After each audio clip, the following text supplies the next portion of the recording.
I am Dr. Nidhi Singh and today we will be talking about agriculture in India. Now, as we all know, agriculture is the backbone of Indian economy, and we can see many people who are engaged in agriculture practices. So, today we will be discussing about agriculture, types of farming, factors affecting agriculture, characteristics of agriculture in India, major crops of India and problems faced by Indian agriculture. Now, as we know that it is the main type of activity, economic activity that majority of the Indians perform, and this is the backbone of our economy, and 70% of population earns its livelihood from this, and it provides food and raw material for agro based industries also. Now, what are the different factors that have resulted in this sort of agriculture in India, and we have lots of varieties of crops here. So, what are the main factors that are responsible for helping us to grow so many crops in our countries? First is the geographical position. In the last lesson, we studied about its physiography, the biodiversity also. So, the biodiversity, we have different variety of biodiversity also because of the geographical position of our country. So, it applies to crops also, and because of this geographical condition, that is, it lies in the subtropical zone, we have a variety of crops that we can grow in our country from north to south and from east to west. The another important factor that is responsible for this variety of crops is physiography. We have plains, we have plateaus, we have mountains, we have coastal plains, and all these we have hills also. So, all these different types of physiographic features help us in growing variety of crops that we have in our country. Then a different kind of soil type that we have. Some areas have alluvial soil, some have laterite soil, some have mountainous soil. In the last lesson we also discussed about soils. Then we have black soil, red soil, all these types of soil, they also help us in growing variety of crops that we have in India. So, we have advantageous position because of these three reasons that we have. Now, the other factors that are responsible for letting us grow a variety of crops are availability of irrigation, then use of machinery and modern agriculture inputs. In the picture you can see irrigation, first picture shows the irrigation, then modern agriculture inputs like tractors through which they can prepare the field and sow and all those harvest the crops, etc. Then you have a picture of spraying of pesticides, etc. So, all these facilities also, these factors also help us in growing large variety of crops in our country. Now, we will be discussing about types of farming. So, since we have large variety of crops, we also have different types of farming practices that we follow in our country, and this is based on nature and purpose of farming. So, according to that, we have four major types of farming.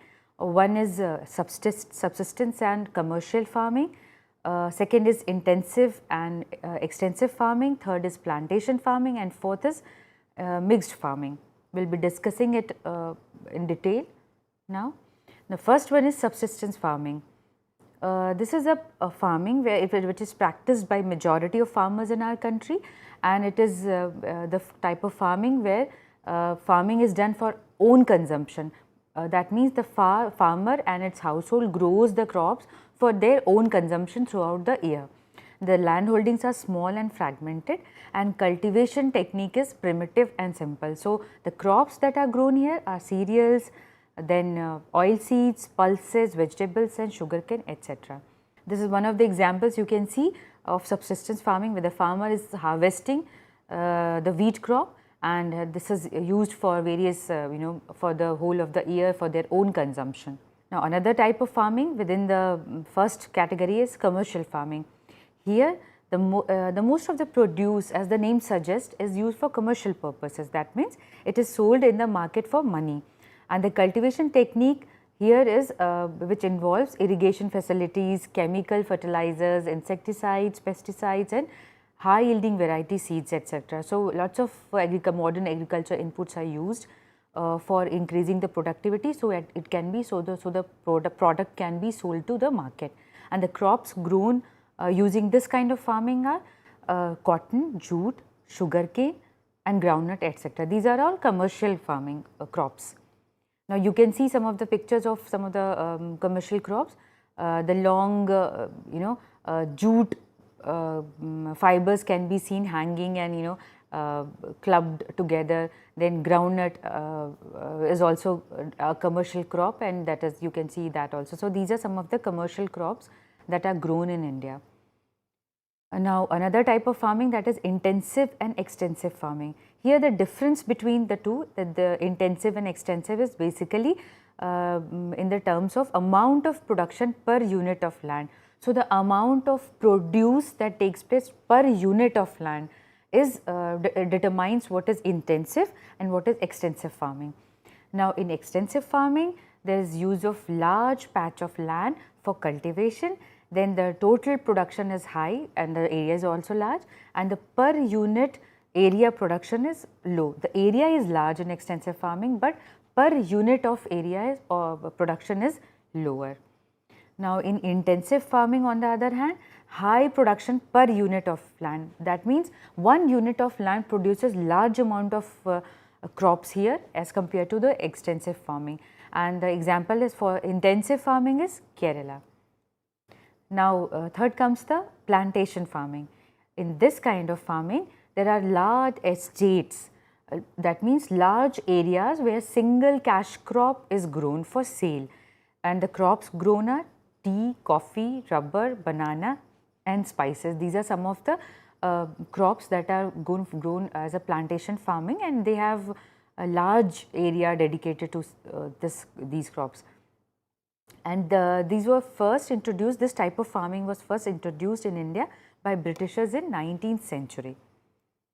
Now, you can see the some of the example, this picture shows the tea plantation that takes place, and in the first picture you can see vast area covered under tea plantation, the tea estate you can see, and in the second picture you can see a female laborer, she is picking up the tea the tea leaves from the plant, and then it is collected in the basket, and then it is taken to the area where it is stored. Now, another type of farming is mixed farming. Here, raising of crops and rearing of animals is done simultaneously. That means, in the same land area, the crops are also grown and rearing of animals are also there. I mean, animals are also kept for different purposes. So, this is known as mixed farming, and this is economically better than any other farming. Why?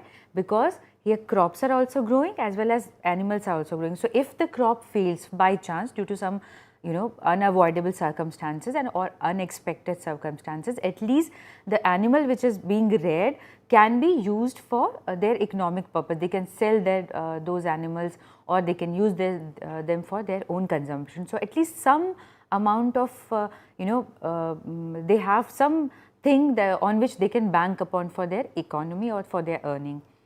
Now, we must have heard about green revolution and all those things. So, what is green revolution? Some of the terminologies that are there you should know about when you are studying agriculture in India. One is green revolution.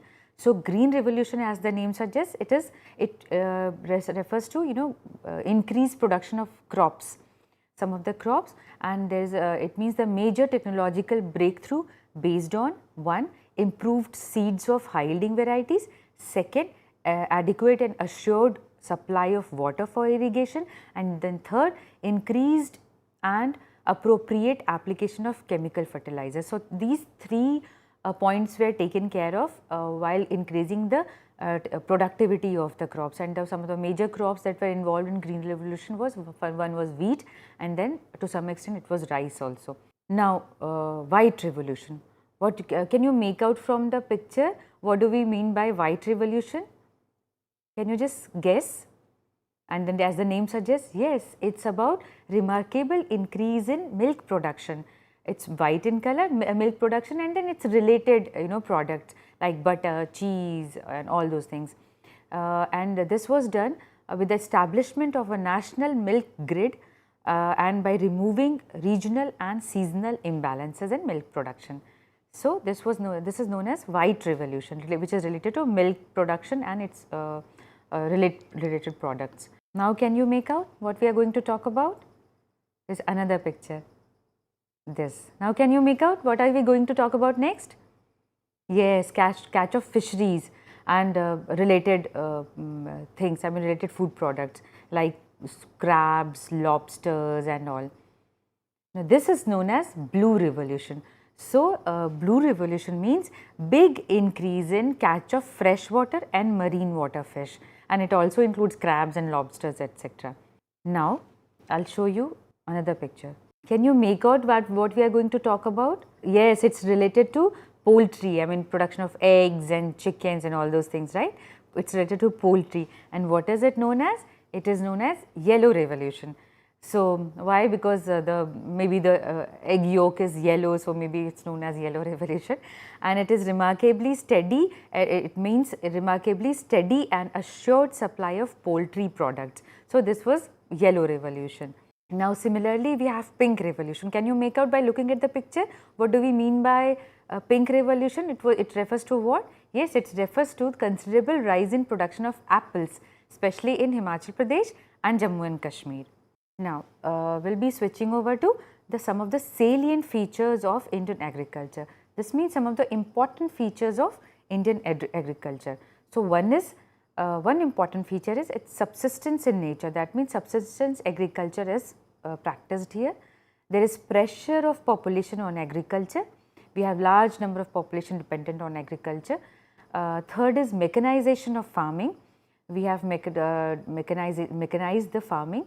Then we have dependency on monsoon. So, still in spite of the fact that we have gone through green revolution, we have done lots of efforts in assuring irrigation and water supply, still large number of farmers are dependent on monsoon for irrigation purposes.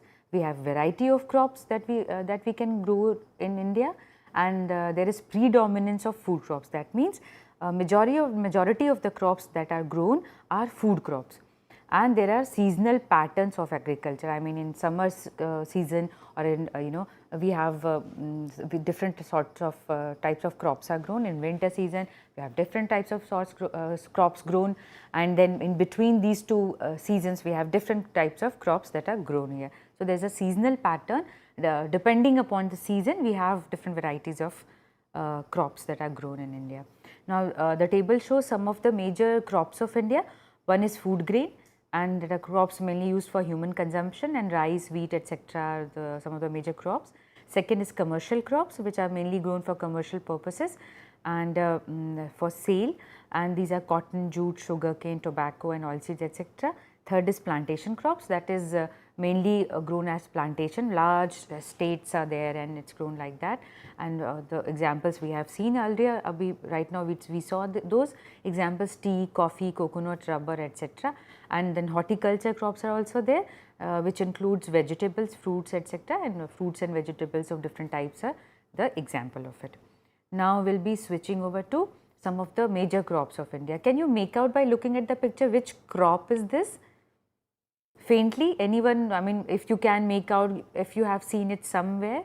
Yes, it is rice crop, and it is also known as paddy, and it is largely grown in India across the whole country. I mean, we have it is grown in some of the very wet areas of India, but in some of the drier parts also we grow paddy or rice with the help of irrigation, good irrigation facilities. We grow it in mountain valleys and all. So, coastal areas also. So, rice is the staple diet of India, and we grow it. You can see this picture is widely, you can see in the monsoon region, during monsoon season, you can see this. I mean, this is the picture you can see in many of the areas of India. Females, I mean ladies sowing the rice seedlings.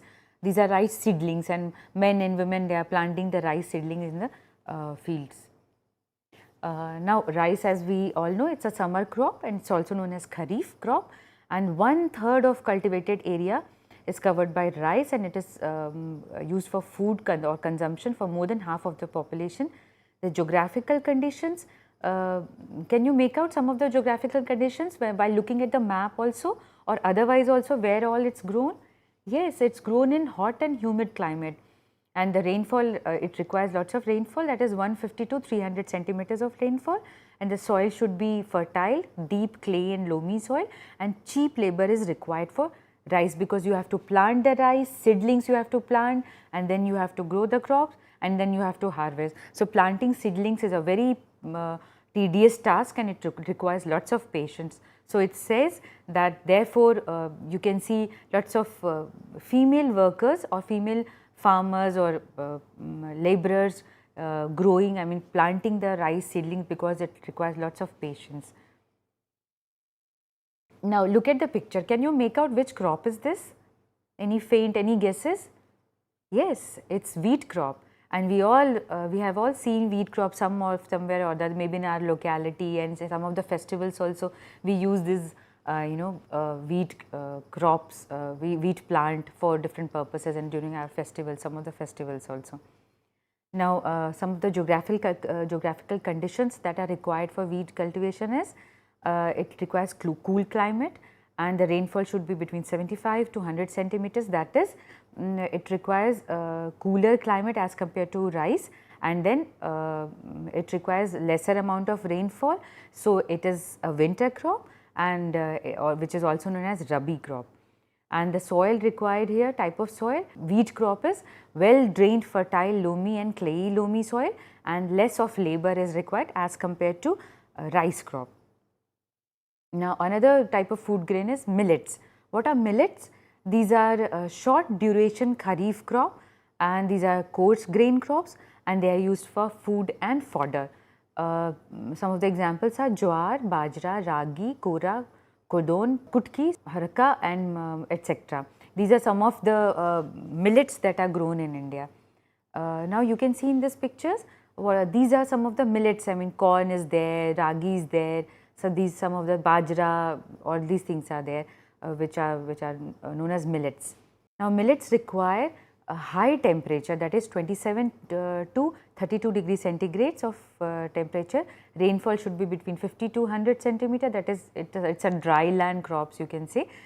Inferior alluvial or loamy kind of soil is required, and less labor is required for this.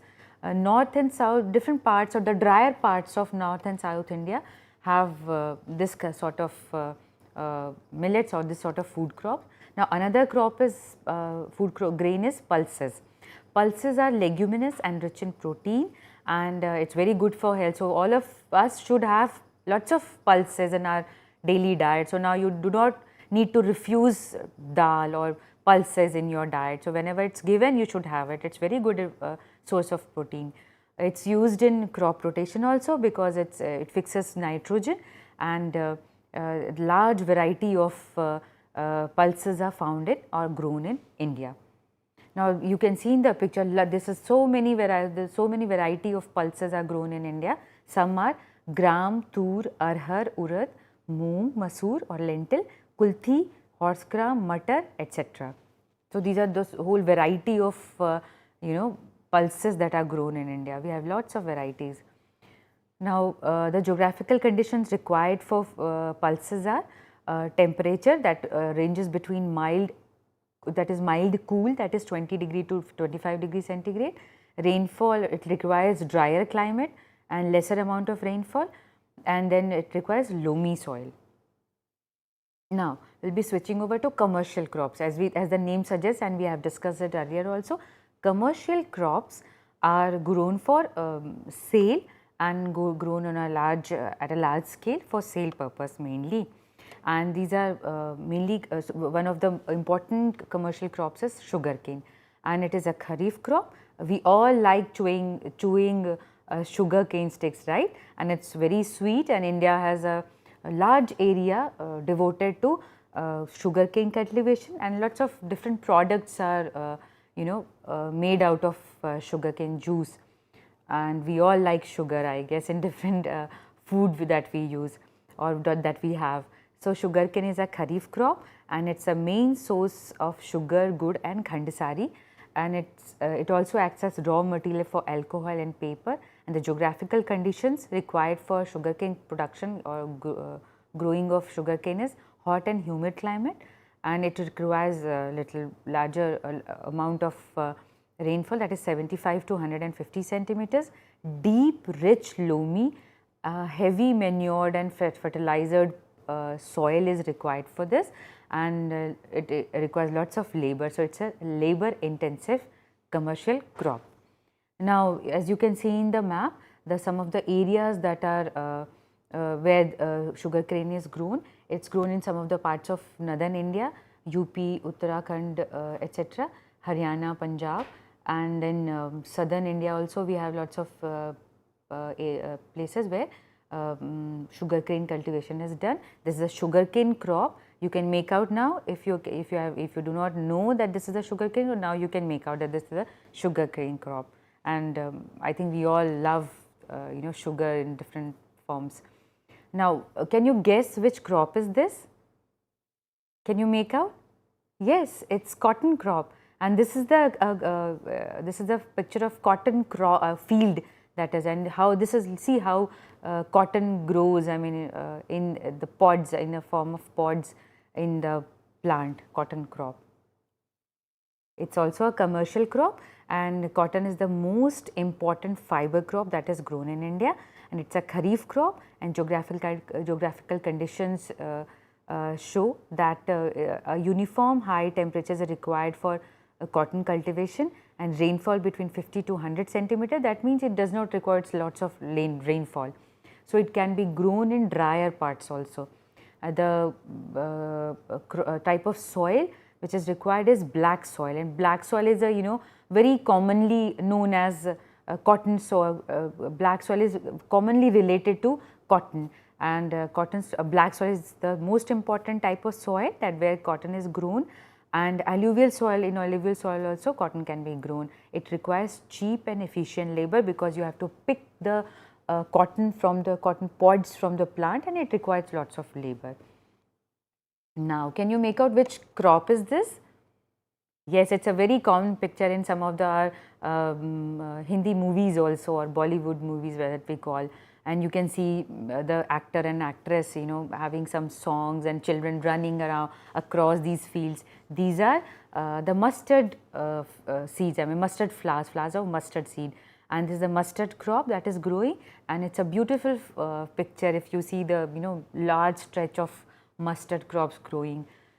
So, this is one of the commercial crops, and it comes under the oil seeds, and we extract oil from mustard seeds, and this is the largest area in production of oil seeds in the world, and India has the largest area and production of oil seeds in the world, and its uses are for food, for manufacturing of hydrogenated oils, paints, soaps, etc., and groundnut is one of the most important commercial crop, oil seed apart from mustard.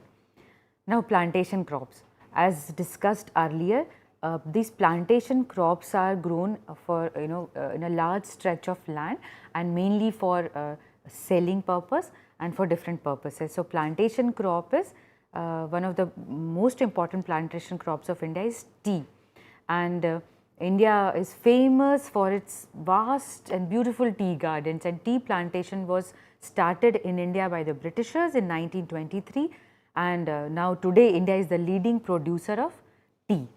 You can see some of the pictures of tea plantation, large estates of tea. The geographical conditions require hot and wet climate. Soil should be well drained, and distribution it is found in Assam, parts of Kerala, Uttaranchal, etc. Now, this is the coffee pods. You can see coffee beans, and coffee is another plantation crop, and it was originally grown in Ethiopia, and then it came to India. Britishers started growing it in the hills of Western Ghats the first. This is the estate of coffee, and this is the process how coffee is extracted and how it is made. The geographical conditions require hot and wet climate, moderate to heavy rainfall, well drained soil, and it is found in mainly in Kerala, grown mainly in Kerala, Karnataka and Tamil Nadu. Now, the major challenges of Indian agriculture, India has been facing lots of problems in its agriculture, though it is the backbone of our country, but we have lots of problems. One is stagnation in production of major crop. Second is high cost of farm inputs. Then soil exhaustion. Fourth is depletion of fresh groundwater.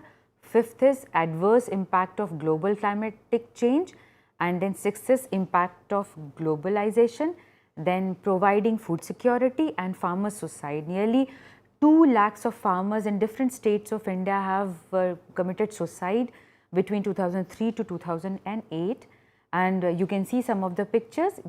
All these pictures came in the media, I mean newspapers and all the TV and all those news. Farmers is looking, it's a drought prone area and drought has affected, and farmers are looking for rainfall. Then all these problems, these are some of the problems that we have discussed, mentioned earlier, some of the pictures that are there. Now, even today, some of the problems that exist in Indian agriculture are some of the other long-standing problems, and some are new and emerging problems, depending on the practices that we are using now. Now, in the election that happened, I mean recently, in that also one of the major challenges that the new government and that the coming government has to face is the agriculture distress that is there in the country, and this is one of the pictures of one of the newspaper sites, that is Economics Times, that it showed, I mean it gave that one of the agriculture distress is one of the major challenges that our government has to face now. So, this was all about agriculture of India. We discussed about types of farming, the crops grown, some of the conditions that we require for growing of some of the crops, then some of the problems that Indian agriculture face. You can contact us for if you have any problem. I hope you must have understood, but even still if you have any problem, you can contact us. Thank you.